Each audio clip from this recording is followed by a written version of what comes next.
শিক্ষক হচ্ছে সমাজের মেরুদণ্ড। শিক্ষকরা নিরন্তরভাবে সমাজকে পথ দেখায়, বিভিন্নভাবে জাতীয় সংহতি রক্ষায় কিংবা জাতিগত একতা রক্ষায় শিক্ষক সবসময় জাতিকে আন্তরিক হওয়ার আহ্বান রাখে।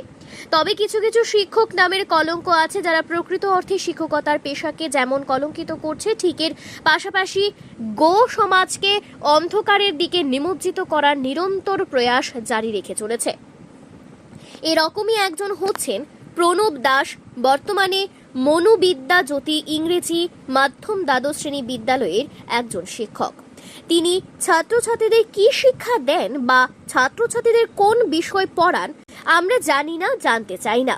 তবে ব্যক্তিগত সামাজিক মাধ্যম ব্যবহার করে প্রণব বাবু যেভাবে রাজ্যের তথা গোটা দেশের জাতিগত ঐক্যকে বিনষ্ট করার প্রয়াস করে চলেছে, তার বিরুদ্ধে আমরা ধিক্কার জানাই।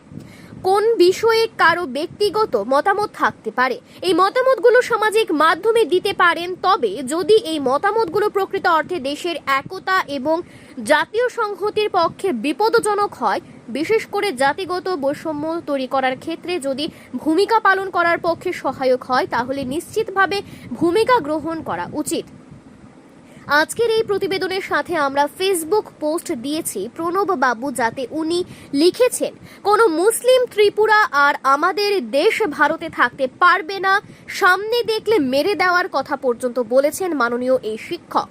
পাশাপাশি বিশেষ কিছু কিছু রাজনৈতিক দলকে প্রকাশ্যে খুন করার হুমকি দিয়েছেন প্রণব বাবু নামেরই এই শিক্ষক।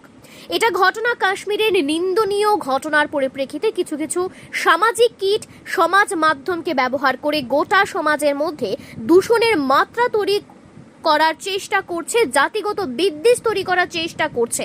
এদের বিরুদ্ধে নিরন্তরভাবে পদক্ষেপ গ্রহণ করা প্রয়োজন বলে ত্রিপুরা নিউজ বাংলা মনে করে। Bureau report, Tripura news Bangla.